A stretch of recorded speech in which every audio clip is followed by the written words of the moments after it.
शनि का आने वाला गोचर मेष राशि के लिए उनके 12वें घर में होने वाला है, क्योंकि शनि जा रहे हैं मीन राशि में। इसकी वजह से आपके जीवन पर गहरा प्रभाव पड़ना तो तय है। क्यों? क्योंकि एक तरफ जहां शनि 12वें घर में होंगे, आपके व्यय भाव में होंगे, वहीं दूसरी ओर आपकी साढ़े साती भी शुरू हो रही होगी। और जाहिर सी बात है कि जब साढ़े साती शुरू होती है तो जीवन में चेंजेस तो होते ही हैं। इसमें से जो सबसे पहला चेंज आप लोगों को देखने को मिलेगा वो ये है कि आपके खर्चे बहुत होंगे। अलग अलग जगहों पर बड़े ही सिस्टमैटिक तरीके से आपके खर्चे होते चले जाएंगे और उनको संभालना आपके लिए मुश्किल होता चला जाएगा। इसीलिए खर्चों के मामले में थोड़ा सा सावधान आप लोग रहिए। और इससे पहले कि शनि 12वें घर में गोचर करें, अपना फाइनेंसेस को आप एकदम जगह पे रखिए। कहाँ कितना कर्जा है, कितने क्रेडिट कार्ड हैं, किसको मैंने पैसा लिया दिया है, सब चीज़ों का लेखा जोखा हिसाब बना कर रखिए और कोशिश कीजिए कि एक्स्ट्रा कर्जा आप लोग नहीं रहेंगे। Live with in your means, actually live below your means. तो आप अगर 10,000 रुपये खर्च करने की क्षमता रखते हो, आप 7,000 रुपये खर्च करो। अगर आप 50,000 रुपये खर्च करने की क्षमता रखते हो, आप 30,000 रुपये खर्च करो। तो इस तरीके से आप क्षमता से कम खर्चा करेंगे और एक्सेसिवली अपने पैसे को बहने नहीं देंगे, क्योंकि बहने के चांसेस तो बहुत ज़्यादा हैं। Too many and too much, you need to be careful about that. And this is not all. इसकी वजह से आपकी नींद में भी काफ़ी खलल पड़ सकता है। नींद में भी काफ़ी समस्याएं आप लोगों को आ सकती हैं, जैसे कि बार बार नींद का टूट जाना या फिर नींद आना ही नहीं। आप सोने की कोशिश कर रहे हो पर नींद नहीं आ रही है, आंखों में ड्राइनेस है, दिमाग एकदम खाली सा, एकदम नंब सा लगता है, समझ में नहीं आता कि चल क्या रहा है अंदर। तो ना आपको अच्छा ही महसूस हो रहा है, ना आपको खराबी महसूस हो रहा है, बस खाली है कुछ। तो ये आप लोगों के साथ हो सकता है, इसीलिए यहाँ पर आप ध्यान दीजिए। आप चाहे पूजा करते हो, आप चाहे किसी गुरु जी के आश्रम में जाते हो, चाहे आप घर पे बैठ के ही पूजा पाठ करते हो, चाहे आप मेडिटेशन करते हो, चाहे जाप करते हो, कुछ भी करते हो, ये जो भी चीज़ें हैं इनमें मन कम लगेगा। पहले जैसे आपका ध्यान लग जाता था, आपका मन लगता था, अब आपके लिए अपना मन इन चीज़ों में लगाना थोड़ा मुश्किल हो जाएगा और आपको स्वतः ही अंदर से लगेगा कि यार अच्छा नहीं लग रहा, मज़ा नहीं आ रहा।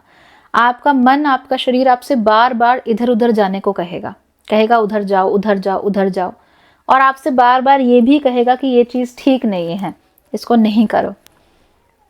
सो मन के अंदर एक द्वंद्व शुरू हो जाएगा कि क्या मैं पूजा पाठ करूं या मैं पूजा पाठ ना करूं, क्या ये ठीक है, क्या ये ठीक नहीं है, अगर नहीं है तो मैं ये क्यों कर रहा हूं, अगर ठीक है तो मेरा मन बार बार विचलित क्यों हो रहा है। दरअसल बात यह है कि जब शनि 12वें घर में जाएंगे तो वो आपसे पूछेंगे कि एक बात बताओ, मंदिर में तो तुम जाकर घंटी बजाते हो, हाथ में तुमने 10 रत्न पहन रखे हैं, गले में तुम 10 माला डालते हो, ठीक है, तुम गुरुजी के आश्रम भी जाते हो, ठीक है, तुम सारे टिकमार्क करते हो, ठीक है, लेकिन तुम ये बताओ कि अपना जीवन सुधारने के लिए आखिर तुम कर क्या रहे हो। तुम्हारे सिर पे कर्जा है तो तुमने हर मंदिर को, हर धार्मिक जगह को तुमने टच कर लिया कि मेरा कर्जा हटा दो, मेरा कर्जा हटा दो, लेकिन आपने अपना कर्जा हटाने के लिए क्या आपने खर्चे कम किए, या क्या आपने चेक किया कि आप कहाँ गलती करते हो जिस वजह से आपको बार बार कर्जा होता है? नहीं किया। क्योंकि नहीं किया इसीलिए शनि बार बार कर्जा बढ़ाते रहेंगे, सर दर्द करते रहेंगे, और जैसे ही आपको समझ में आ गया कि हाँ मुझसे यहाँ पे गलती होती है, यहाँ से मैं अपना नुकसान कर बैठता हूँ, वहाँ पे फिर शनि कुछ नहीं बोलेंगे, वो वेट करेंगे कि आप इन गलतियों से सीखते कब हो। So it all depends on you. Shani आपसे ये कहेंगे कि क्या मिलता है आपको ये सब करके, और आप अपने सारे जो इश्यूज हैं वो भगवान पर क्यों छोड़ना चाहते हो, खुद क्यों नहीं कुछ करते? क्योंकि शनि यही चाहते हैं कि आप खुद कुछ करें।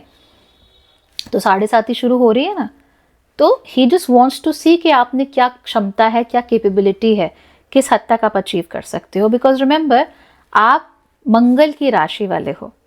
मंगल का नेचर होता है कि वो कुछ करे, उसमें करेज है, उसमें साहस है, उसमें बल है, और कुछ कर गुजरने की इच्छा भी है। तो जब शनि आएंगे तो यही तो पूछेंगे कि बताओ क्या कर सकते हो, क्या चल रहा है, कुछ नया शुरू कर सकते हो, कोई नई आदत अपना सकते हो, कुछ नया जीवन में स्टार्ट कर सकते हो, कुछ नया करने का साहस कर सकते हो?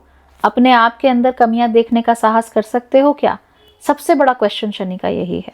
Can you see the problems with in your self?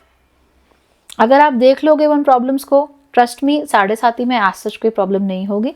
Challenges आते रहते हैं, उसको रोक नहीं सकते, बट भयानक कोई इशू नहीं होगा। लेकिन अगर ऐसा होता है कि आप ये कहें कि भाई मैं तो परेशान हो गया हूँ, शनि हमेशा यही करते रहते हैं, मैंने तो कभी कुछ गलत किया ही नहीं है, हमेशा मेरे साथ ही खराब होता रहता है, ऐसा माइंडसेट शनि को बिल्कुल नहीं पसंद। उनको बहुत नफरत है इस माइंडसेट से कि मैंने तो कुछ नहीं किया, मेरे साथ ही होता रहता है। या फिर बहुत सारे लोग मैंने देखा ऐसा बोलते हैं कि शनिदेव अमीरों को तो कुछ नहीं करते, गरीबों को ही करते हैं। शनिदेव जो पापी हैं उन्हें तो कुछ नहीं करते, जो लोग अच्छा काम कर रहे हैं उन्हें ही कुछ करते हैं। ये भी कहते हैं कि मैंने आज तक किसी का बुरा नहीं किया, तो शनिदेव मुझे क्यों परेशान कर रहे हैं। उनका काम है कर्मों का फल देना, वो कर्मों का फल देंगे। आपके सामने चैलेंज लाएंगे, आप उस चैलेंज को पार कीजिए, चुपचाप पार कीजिए, लड़ते मत रहिए। या बच्चे जैसे कई बार होता नहीं है, उन्हें स्टोर्स में ले जाओ तो वो ज़मीन पे बैठ जाते हैं, रोने चिल्लाने लगते हैं कि मुझे टॉय दिलाओ, मुझे टॉफ़ी दिलाओ, नहीं दिलाए तो मम्मी ख़राब है। ऐसे नहीं होता। अगर आप ये एटीट्यूड अपनाओगे तो बाकी तो ग्रह हैं वो तो झेल लेंगे, शनि बिल्कुल नहीं झेलेंगे। He will make it even more difficult for you. बोलेंगे अच्छा रोते हो, लो और रो। तो ऐसा माइंडसेट, ऐसा अपना वो नहीं अपनाना है। जहाँ तक हो सके, जिस हद तक हो सके, जो भी चैलेंज आए अपनाइए, उसके पार जाइए। ठीक। आप लोगों के अंदर एक रिडक्शनिस्ट माइंडसेट भी ऑलरेडी आ रहा है। आप अपने जीवन में से चीज़ों को कम कर रहे हो, कहीं ना कहीं चीज़ों को अपनी ज़िंदगी से निकालते जा रहे हो, लोगों को भी अपनी ज़िंदगी से आप निकालते जा रहे हो, अपने आप ही हो रहा है ये। तो आप ज़बरदस्ती नहीं करी, बस मन कहता है कि यार इतनी चीज़ों की ज़रूरत नहीं है, इतने लोगों की ज़रूरत नहीं है, इतना ड्रामे की ज़रूरत नहीं है, हर दिन खाना मंगाने की ज़रूरत नहीं है, हर सैटरडे संडे मॉल जाने की ज़रूरत नहीं है। तो मन क्या कह रहा है कि रहने दो, इट्स नॉट वर्थ इट, छोड़ दो इसको, छोड़ दो छोड़ दो छोड़ दो। तो ये छोड़ दो छोड़ दो छोड़ दो बहुत ज़्यादा आ रहा है शनि की वजह से, और वो आपसे बार बार चीज़ों को लेकर कहेंगे कि इन्हें हटाओ, ये आपके लिए ठीक नहीं है। इस पोजीशन की वजह से शनि आपसे काम बहुत ज़्यादा करवाएंगे। मतलब आप लोगों की ज़िंदगी में काम, जिम्मेदारियां, सिरदर्द तीनों ही काफ़ी बढ़ सकते हैं। जो भी काम आप करने की कोशिश करेंगे उसमें डीलेज भी अच्छे खासे आप लोगों को मिल सकते हैं। तो रुक रुक कर काम हो, इस तरह की चीज़ें हो सकती हैं। ऐसे में आपका फ़र्ज़ बनता है कि आप जिस हद तक हो सके अपने काम में ना हमेशा एक मार्जिन लेकर चलिए। अगर आपको कोई काम 7 दिन में आप कर सकते हो तो आप सामने वाले को 9 या 10 दिन बताओ। क्यों? क्योंकि आपकी ग्रह चाल ऐसी है कि वो 7 दिन आप बोलोगे तो पक्का एक ना एक दिन लेट तो कराएगा ही, ये होगा। तो 7-8 दिन की बजाय अब ज़्यादा बोलो, और फिर आप अपने समय को ऐसे प्लान करो कि वो काम थोड़ा थोड़ा करके 8 दिनों के अंदर अंदर निपट जाए। ठीक है? ऐसा करोगे तो आपके लिए चीज़ें अच्छी हैं। लेकिन मान लीजिए आपने कहा कि नहीं जी मैं तो 5 मिनट दिन में करके दे दूंगा, आप अपने आप को प्रेशराइज करोगे। प्रेशराइज करोगे तो आपको रेस्ट करने को नहीं मिलेगा, आराम करने को नहीं मिलेगा, यानी कि आपका दिमाग और शरीर दोनों थका रहेगा। दोनों थका रहेगा अगर, इन दैट केस क्या होगा, आप जो काम कर रहे हो उसमें गड़बड़ होने के चांसेस बढ़ जाते हैं, और फिर काम होता है खराब, फिर आपका नाम होता है खराब। स्टूडेंट्स को तो मैं खास तौर पे वार्निंग देना चाहती हूँ, एक्स्ट्रा मत करो।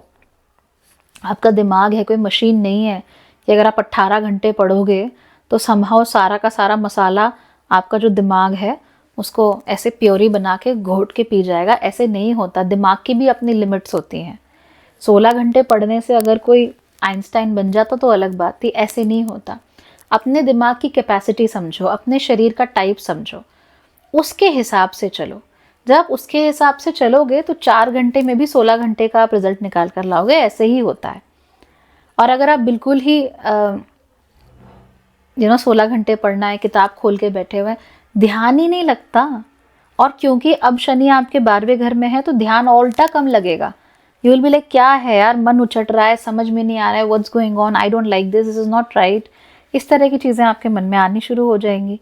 तो ऐसी चीज़ों में फंसना नहीं है, ओवर एग्जर्ट करने से आप लोग बचिए। सारा काम केयरफुली प्लान आउट कीजिए और केयरफुली उसमें आप अपना जो भी एफर्ट है वो डालिए। थोड़ा बहुत मार्जिन ज़रूर छोड़िए ताकि अगर कोई चीज़ थोड़ी बहुत लेट हो जाए तो आपको एंजाइटी ना हो, फिर भी काम सुचारू रूप से चलता रहे। घर में चाहे राशन हो, हल्दी मिर्च हो, चाहे आपके काम में आपको जो सप्लाईज चाहिए वो हो, ख़त्म होने से पहले ही दूसरा ले आओ। हल्दी है घर में, कितना इस्तेमाल होती है ना? आपको मालूम है ख़त्म होने वाली है, तो ख़त्म होने का वेट क्यों कर रहे हो? Go and get a new one. पहले ही उसको रिप्लेस कर दो, पहले से ही तैयार रहो। ऐसे में चीज़ें स्मूथ होती हैं। लेकिन अगर आप वेट कर रहे हो, आज सुबह खाना बनाया, हल्दी ख़त्म हो गई, आपने बोला चलो अभी के लिए तो है, अभी डाल देती हूँ, दोपहर का दोपहर में देखी जाएगी। अब दोपहर में आपको जल्दी हो रही है, डब्बा खोला, देखा हल्दी ख़त्म, right? And then you panic, फिर वो काम भी लेट, फिर सर दर्द अलग से। तो इट्स वेरी इरिटेटिंग। इसीलिए क्या करना है, ख़त्म होने से पहले ही नया शुरू कर दो। नौकरी छोड़ने से पहले ही नई नौकरी तैयार करके रखो। ऐसे ही होगा, वरना प्रॉब्लम होगी। ठीक? तो it's not bad, it's not pathetic, it's challenging, but मैंने आपको तरीका बता दिया है। तरीका फॉलो करो, everything will be okay. Alright? कहीं पे भी दिक्कत होती है, get in touch with me. सारा आपको कुंडली समझाऊंगी and will figure out everything together so that दोबारा कभी प्रॉब्लम ना हो। Alright? Okay then everybody, bye bye and take care.